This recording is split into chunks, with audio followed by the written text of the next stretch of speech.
by the water.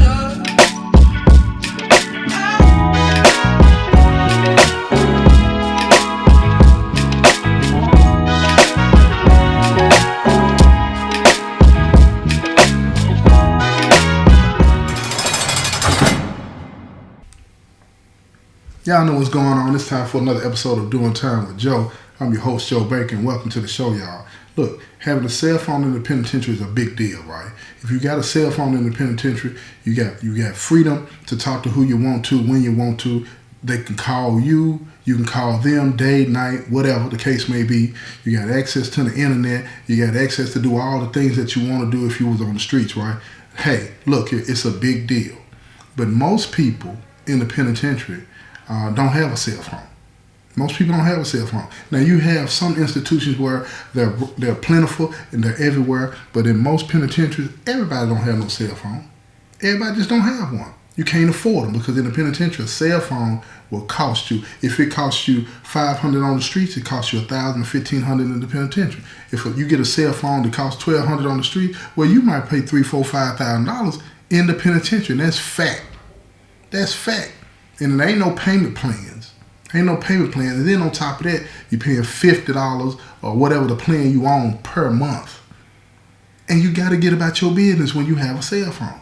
So check this out. There was this one brother, you know what I'm saying? Him and the folks lived in a cell with another brother, right? They lived together, and we was all at this penitentiary. We was kicking them and doing what we was doing back in the day, you know, getting money and all this old kind of stuff, right? You know. So, bro, when he would leave the cell, he would tell the other brother, look, you can use the phone whenever you want to, bro. Everything's straight. You know what I'm saying? Just make sure you put the phone up. And then when you put the phone up, make sure you take the battery out. You take that battery out because, you know, a lot of us in here believe that, don't know if it's true, I'm just going to lay it out there, but a lot of us in here have been told and believe that if you leave the battery in the phone, when they come around with that wand picks up on the battery. The metal prongs on the battery. You feel what I'm saying? That when they're connected to the prongs on the inside of the phone, you know, where the battery goes, we've been told that. So you take the battery out. And that's what he told folks to do. Always remove the battery from the phone. That way, when they come around, they waving the wand or whatever they got going on up in the cell, they're not going to pick it up. They're not going to be able to find it. Okay? So here's the thing. Folks happens to be going to visit one day, right? He done got off the phone talking to his gal, letting her know, look here, I see your visit, blah, blah, blah, right? Love you. He gives the phone to folks. Folks talking on the phone the whole time he's a visit, right? Now, back in the day, visits was 8 hours. He talking on the phone the whole time to his gal, which is cool. Bro don't care as long as he's still in the cell talking on the phone. He don't mind that, talking on the phone. Just make sure it's recharged and all this old kind of stuff, right? And just make sure you don't get caught. Now, back in the day, it was a little easier to get away with it. You know what I'm saying? Especially on the weekend. The police is chilling. You know what I'm saying? They walk around, but they'll look in, but they keep it moving, right? Especially, you know, back in the day, you got your cell darked out. You know what I'm saying? You laid in the cell. You turn the phone light down so, you know, the light shining off the phone don't get you caught and all that old kind of stuff, right? So folks laying in the cell, he chilling, he talking on the phone, talking to his gal. He might call his mama every now and then. He just kicking and enjoying himself. So every weekend, this was his routine. He talking on the phone to his gal and the people out on the town. And he's reconnecting with a lot of people out on the town that he kicked it with before he got locked up. And they're sending him money, and he's making sure the money get processed on the green dot, because back then, that's what it was. It wasn't Cash App. It was green dot. So he's processing the green dots and all this and that, and he's getting his bread, right? He helping pay the phone bill with folks, and he's doing all of these types of things. Everything is smooth. Everything is running smooth until one day. He's been talking to his girl and they have reconnected. They've reestablished that they're going to try to work on their relationship. So he's feeling it. And she's feeling it. She likes the fact that he can call her anytime, or she can text him with a message throughout the day or night, or call him throughout the day or night. You know, the times are set up between him and his seller, so they both have their times with the phone, even though it's the other folks' phone, right? The folks that own the phone is respecting it. You know what I'm saying? He don't mind that his brother's using the phone. So folks that don't own the phone, him and his girl, they starting to feel it. And she's liking it and he likes it, right? You feel what I'm saying? So at the end of the day, while they're talking, they're getting real close and close. And she's starting to call him at different times, especially when folks is at visit with his gal. She's starting to call him at different times or send messages, and he's doing the same thing. So folks had to go to the shower one day. He had to go take a shower, right? Because he had just come in from lifting weights on the ball field, and folks was still at visit. So he come in from the ball field, he wants to jump in the shower, take a shower real fast before he gets on the phone. But what he does, because he knows his girl is going to be calling him, in a few minutes, he turns the phone on, puts it in his pocket, and he goes to the shower with the phone. He got a little freaky thing in his mind thinking, okay, I'm going to get in the shower, and when she calls, he going to turn the shower off so the steam from the hot water don't mess up the phone, right? So he going to turn the phone off, take some pics and send it to her. You feel what I'm saying? And then try to coax her into sending him some pics at the same time, right? This is his plan. But here's the thing. When he's in the shower, he's not holding the phone while he's taking a shower. He's got the phone in his shorts, in the pocket of his shorts, that's hanging up. And see, let me explain to you in the shower. The shower is like, you got the part of the shower with the shower head and the water comes out and all this and that. And then you got this curtain. And then the curtain, on the other side of the curtain, before you get in the shower, you got this bench that sits there. And at that bench, you got a couple of hooks where you can hang your towel or your shower bag or whatever the case may be, or your shorts in his case, right? He hung his shorts right there. Now that's on the other side of the curtain so it won't get wet, right? But he has it right there to the point to where he can hear it. He can hear it because, he's got it not on ring, but it's on there, when it goes like that, right? So he's got it so that it'll do the vibrate. That's what they call it, on vibrate, right? So he's got it on vibrate so he can hear it. But here's the thing.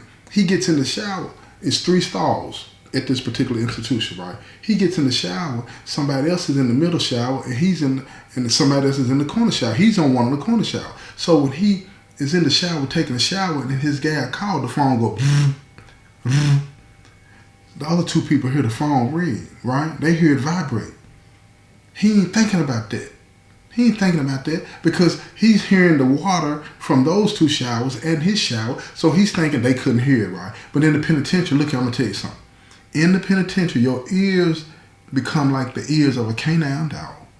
You start to hear things that, you normally wouldn't even pay attention to, because in here, you gotta be able to hear what's going on around you so you can protect yourself. So your ears become trained to any noise that's out of the ordinary. You understand what I'm saying? So when that phone went, these 2 individuals that were next to him in the shower, in the other shower, they heard it.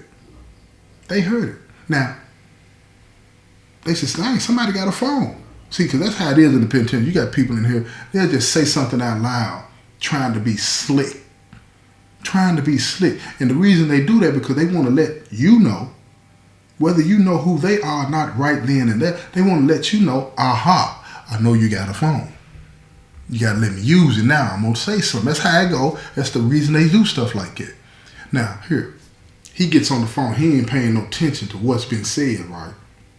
But when they said that, the officer that's sitting in his cage, again, officers' ears become trained too to listen to anything out of the ordinary. You understand what I'm saying? Now, the officer didn't hear the phone vibrate, but what he did hear is the inmate that was next to folks say, somebody got a cell phone. So now that officer is paying attention to who's going to come out this shower, because the section where the shower is behind the cage, right? So it ain't a situation where if you look and you won't be able to tell who's coming out of the shower. He may not know which one of those 3 people that's coming from that shower is going to have that phone, but he know the 3 individuals that's finna get out of those particular showers, right?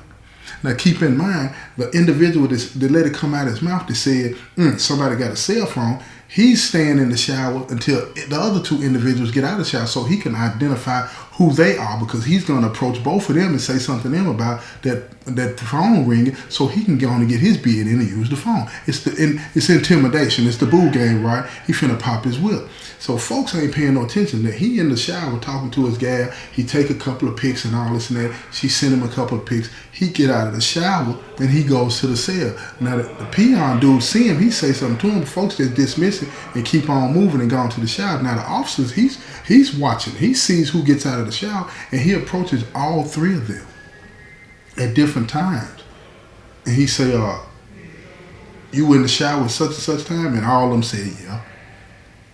And the officer said, I thought I heard a phone. But he didn't. He only heard the comment. All three of them denied, I don't know what you're talking about, this, and that. But these officers, they pay attention to, they've been trained to pay attention to stuff like that. So he don't let up. Now, folks ain't paying no attention to that. And he didn't tell folks that owned the phone that came back from visit what had just transpired, okay? So folks them in the cell. Folks them in the cell that night. And the officer keeps coming by a little bit more than usual. And folks that own the phone, he's paying attention to that because he's actually on the cell phone. He's actually on the phone at this particular time and he's watching. Then he gets up and he said, man, brother, what's going on with these officers out here? They walking around a little bit more than they normally do. Folks don't tell him. Again, had an opportunity to, but he didn't tell him. He don't tell folks that, man, earlier today, I was in the shower with your phone, and the officer, when I got out of the shower, the officer asked me, did I have a cell phone? He don't tell folks that. Why? Because he know he done violated at that point because folks done told him, don't ever be on the phone outside the cell. He don't tell folks that. He was on the phone in the shower, taking pics, sending to his girl, getting pics from his girl, sent to him. He don't tell folks that, right? So he just lets it play out. He lets it play out. Now the night cold and it comes and everything is straight. Don't nothing happen. The police don't shake down the cell, right? But they're walking around still. And 2 or 3 days go by. See, that's how the police do. They're patient. They'll let some time go by where you start to think everything is straight. Everything done calm down. Or you'll start to tell yourself that big lie, well, they don't know what's going on. I got them again. You feel what I'm saying? Okay, now 3 or 4 days go by. Now the officers come around, the phone is put up, and the officers come around and they shake down all 3 of these individual cells, right? Now, folks, he's in the cell when the time comes for the shakedown, so he steps out of the cell, but he ain't worried about it because the phone is in a secure spot, so he ain't worried about nothing happening. The shakedown's happening in the penitentiary, so he don't have no reason to think it's anything other than a shakedown because folks, again, ain't told him what done happened a few days ago. So when they shake the cell down, everything is straight, and they go on about their business. That's part of it. You know what I'm saying? It's cat and mouse in here. So the weekend comes back up again, right? Now, folks finna go to visit. He done talked to his gal. He done told his gal everything's straight, this, and that. But what they not calculating, because folks ain't got no business to calculate it, is that the police had done plotted, planned, and strategized. Okay, I heard somebody say something about a phone on the weekend. I'm going to wait till the weekend, and then I'm going to bump down on them because this is when they probably use the phone. This is what the police has deduced. You understand what I'm saying?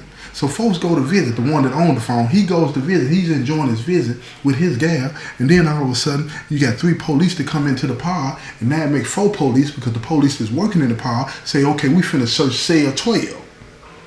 So they hit cell 12. They tell folks to step out the cell. Wait a minute. Hold up. Folks was just on the phone. He didn't get a chance to hide the phone. He just sticks the phone up under his pillow. And he leaves the phone on. Big no. Don't ever leave the phone on. If something happened and you risk getting caught, you better turn that phone off.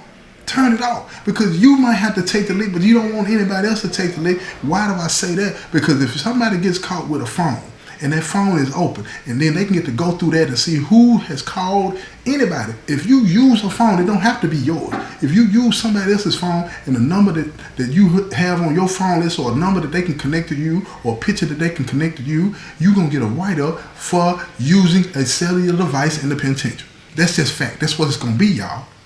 So folks, don't even turn the phone off. Now keep in mind, him and folks are the only 2 that ever used the phone. You understand what I'm saying? They're the only 2 that ever use the phone. So they're the only 2 at risk here. So when they get in the cell, they shaking down. Look here, one of the officers just lift up the pillow. Lo and behold, the phone right there. And then guess what? His gal is still on the phone. Because he told his gal, hold up a second, the police out here. He ain't thinking. So when the officer picks up the phone, he sees somebody's on it. He says, hello. And she said, hey, baby. And then the officer said, who you talking? Who you looking for? And then she tells the officer her dude's name because she don't know that's the police. She don't know that's the police. He ain't schooled her. He ain't schooled her. And if he had, she just slipping because she done got comfortable too. You understand what I'm saying? If somebody ever do that, the gal on the other end is supposed to say, What are you asking me this for? She's supposed to play stuff. You feel what I'm saying? Really, she ain't supposed to say nothing until the person that's in the penitentiary say something to her. And then she knows it's safe to talk. That's just the business. But it didn't go down like that. So here's what happened. Let me tell you what happened. Folks is at visit enjoying himself with his gal, right? Now they done went through the phone. They done connected numbers that's on the phone list. They done connected pictures that's in the phone. And all of that stuff's supposed to be erased. But folks is being frivolous with the phone and he ain't took care of the business. You understand what I'm saying? So they call out there to the VG and they tell the VG officer, get inmate such and such and bring him back to the unit. Suspend his visit. So they go out there and they end his visit. His girl is looking like, what's going on? And he looking at her, he said, I don't know. And he said, but I'll call you later. Little did he know, he wasn't going to be calling her later, not on their cell phone. So they escorted her out, escorted him back to the compound. He gets back to the unit. He at the unit. They got him sitting at the table. Him and folks sitting at the table. And folks look at him and said, they busted me with the phone. So folks that on the phone looked at him. He said, what?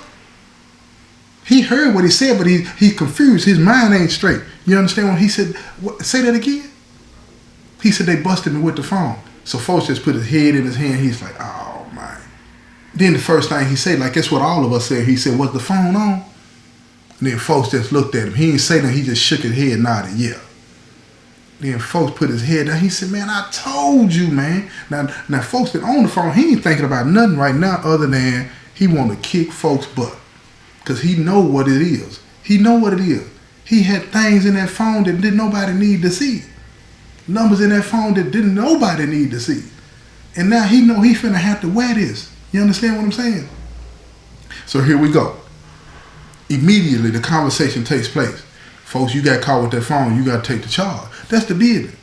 It don't matter who own it. Whoever gets caught with it, that's your phone. Take the charge. And then we'll work it out from there. Guess what folks say? Man, I'm going up for parole, man.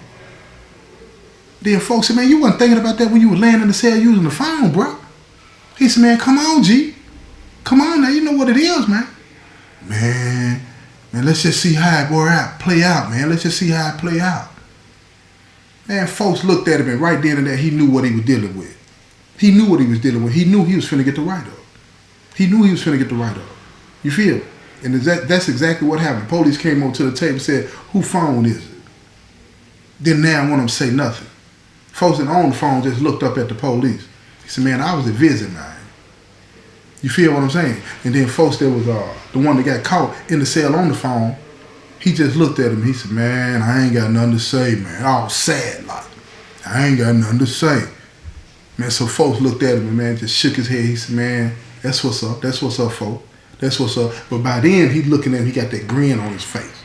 You see, it's something about gangsters, right? When they get ready to do you in, they give you that look, and then they got that lip start to twitch up and down and all that, and they give you that look. They cross their arms, you know what I'm saying? Got their arms crossing, their elbows out, and they rocking the elbows back and forth saying, yeah, that's what's up, folks. That's what's up. I hear you. But they letting you know, your day's number, fool. Your day's number. You got one more chance to take this charge. If you don't take this charge, we're going to have a problem. Because if he take the charge, that's the end of it. But if don't nobody take the charge, both of them getting rolled up. Both of them getting rolled up. And there's still a chance both of them going to get rolled up because when they go through the phone and get all these numbers which they get, and they connect anything to folks that own the phone, he hit. He hit. But at the end of the day, he's still trying to get out of it some kind of way. So let me tell you what happened.